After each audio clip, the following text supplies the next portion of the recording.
Bonsoir à tous et bienvenue dans ce bref tour de l'actualité. Ce samedi, nous ferons escale dans le village de Taïragué, dans le département de Daloa.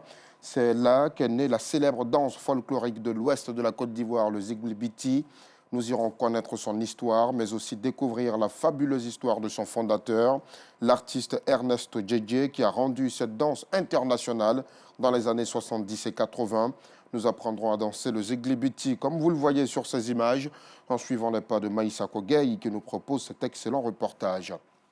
Les fortes pluies qui s'abattent sur Abidjan ces derniers jours causent d'importants dégâts dans certains quartiers. Dans la commune de Port-Boué, les habitants de Cocoteray sont pris en otage par les mardeaux. Il est donc extrêmement difficile de se déplacer, de vaquer correctement à leurs occupations. Le récit de leur souffrance à 19h30. Le constat est aussi le même dans la commune d'Adjamé. Au célèbre carrefour d'Adjamé-Renault, l'unique voie d'accès aux gares routières est impraticable. Une importante quantité de boue rend le trajet très pénible. Les voyageurs, eux, sont obligés d'y passer. On verra tout ceci à 19h30. En religion, le choix de l'Arabie Saoudite s'est porté sur 7 pays, dont le nôtre, la Côte d'Ivoire, pour le projet Tariq Makka ou la route de la Mecque. Le projet vise à faciliter le pèlerinage, mais surtout les conditions d'entrée sur le territoire saoudien. Le lancement officiel a eu lieu hier vendredi 9 juin en présence des autorités ivoiriennes et saoudiennes, mais aussi d'une forte délégation du Conseil supérieur des imams, des mosquées et des affaires islamiques. Le récit de Parga Sorokone des Madongui. Comptoir d'enregistrement et de contrôle des passeports flambant neufs. Appareil de prise d'empreintes et de photos modernes. Drapeau de l'Arabie Saoudite visible. Photographes, policiers, douaniers et agents aéroportuaires saoudiens en plein boulot. Ne vous méprenez pas.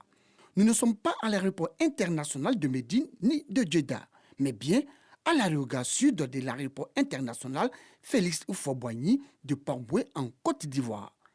La présence de ces autorités et du personnel aéroportuaire saoudien, le lancement officiel du projet Tariq Makka ou la route de la Mecque.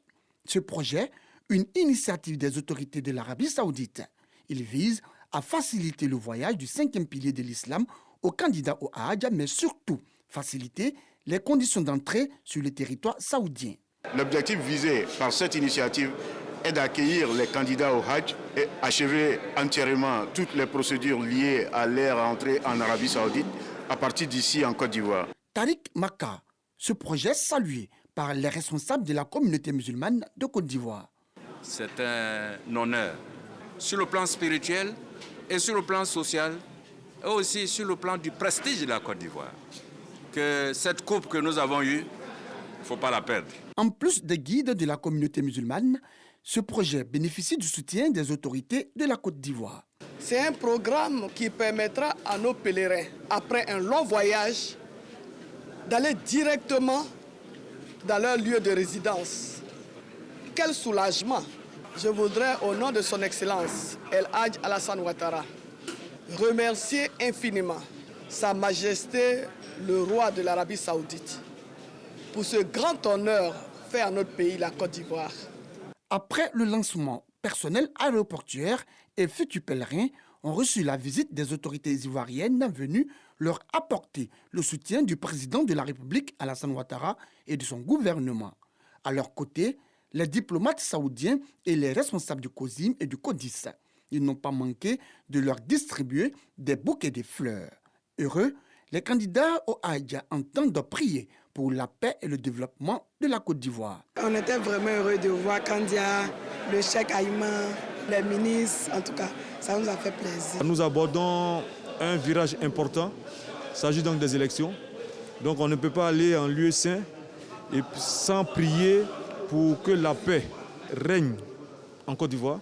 Rappelons que de tous les pays du monde qui effectuent le pèlerinage en terre sainte d'Arabie Saoudite, la Côte d'Ivoire, sur les 7 pays choisis par les autorités saoudiennes, est le seul pays de l'Afrique subsaharienne retenu cette année pour ce projet Tariq Makka ou la route de la Mecque. Ceci pour sa bonne organisation du Hajj. Une autre importante information en ce qui concerne notre pays, la Côte d'Ivoire, c'est dans le chapitre sport. Le logo officiel de la CAN 2023 a été dévoilé ce vendredi par la Confédération africaine de football. Le trophée de la compétition en filigrane avec les couleurs du drapeau ivoirien orange, blanc et vert de part et d'autre. Sans oublier l'inscription Africa Cup of Nations Côte d'Ivoire 23. C'est une marche importante de franchie vers la CAN de l'hospitalité qu'accueille notre pays du 13 janvier au 11 février 2024. Logo que vous pouvez voir donc à l'écran. C'est la fin de ce bref tour de l'actualité. Merci de nous avoir suivis.